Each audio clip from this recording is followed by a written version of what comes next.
लोकसभा की 542 सीटों के लिए काउंटिंग जारी है। दोपहर 4 बजे तक के रुझानों में एनडीए को 298 सीटें मिलती दिख रही हैं। वहीं इंडिया को 200 सीटों पर बढ़त हासिल हो चुकी है। बहुमत का आंकड़ा 272 है। भाजपा गठबंधन को मेजॉरिटी मिलती दिख रही है, लेकिन क्या इंडिया के भी सरकार बनाने की संभावना है? सियासी गणित इस टेबल से समझते हैं। एनडीए 298 पार, क्या इंडिया भी बना सकता है सरकार? तृणमूल के 31 सांसदों का साथ तय, नीतीश के 15 सांसद मिले तो बनेगी बात। कोशिशें शुरू। नई दिल्ली। 2 घंटे पहले लोकसभा की 542 सीटों के लिए काउंटिंग जारी है। दोपहर 4 बजे तक के रुझानों में एनडीए को 298 सीटें मिलती दिख रही हैं। वहीं इंडिया को 200 सीटों पर बढ़त हासिल हो चुकी है। बहुमत का आंकड़ा 272 है। भाजपा गठबंधन को मेजॉरिटी मिलती दिख रही है, लेकिन क्या इंडिया के भी सरकार बनाने की संभावना है? सियासी गणित इस टेबल से समझते हैं। लोकसभा की कुल सीटें 542, अगर इंडिया को 200 सीटें मिलती हैं, तो यह बहुमत से 72 सीटें पीछे रहता है। ऐसे में बहुमत के लिए उसे मौजूदा सीट शेयरिंग से बाहर भी पार्टनर खोजने होंगे। 5 बड़े संभावित पार्टनर्स ये हैं। तृणमूल के 31 सांसद। जब कांग्रेस की अगुवाई में इंडिया ब्लॉक बना था, तब ममता बनर्जी इसकी बैठक में शामिल हुई थीं।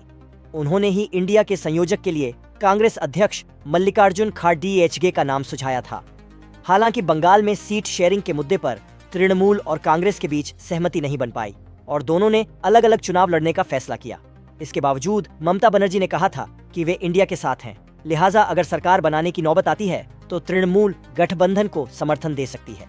2 जदयू के 15 सांसद। बिहार में भाजपा ने जनवरी 2024 में जदयू के साथ मिलकर सरकार बनाई थी। इससे पहले नीतीश राजद और कांग्रेस के गठबंधन की सरकार के मुखिया थे। नीतीश ने ही इंडिया ब्लॉक की पहली बैठक पटना में आयोजित की थी।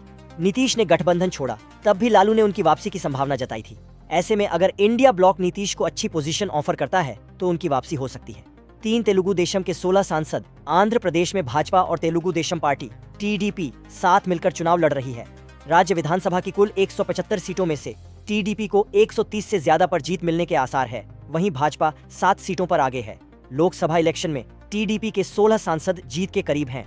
दक्षिण में टीडीपी के असरदार प्रदर्शन के बाद कांग्रेस नायडू को साथ लाने की कोशिश कर सकती है। इसके बदले चंद्रबाबू आंध्र को विशेष दर्जा मांग सकते हैं। टीडीपी के कांग्रेस के साथ आने की संभावना यह भी है कि लोकसभा चुनाव से महज 9 महीने पहले सितंबर 2023 में नायडू को 14 दिन के लिए जेल भेजा गया था। 4 वाईएसआर कांग्रेस के 4 सांसद। तेलंगाना के मुख्यमंत्री जगन मोहन रेड्डी की बहन शर्मिला कांग्रेस में शामिल हो चुकी हैं। केंद्र में सरकार बनने की स्थिति में कांग्रेस उन्हें भाई को गठबंधन के साथ लाने की जिम्मेदारी सौंप सकती है। रेड्डी के पिता वाईएस राजशेखर रेड्डी कांग्रेस के बड़े नेता रहे हैं। ऐसे में जगन मोहन को पुराने संबंधों का हवाला देकर इंडिया गठबंधन के साथ आने को कहा जा सकता है।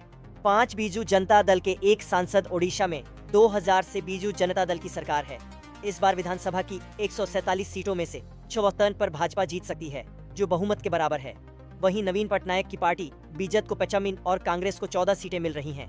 लोकसभा में बीजेत के पास कुल 1 सीट आ रही है। ऐसे में वह इंडिया गठबंधन के साथ आगे बढ़ सकती है।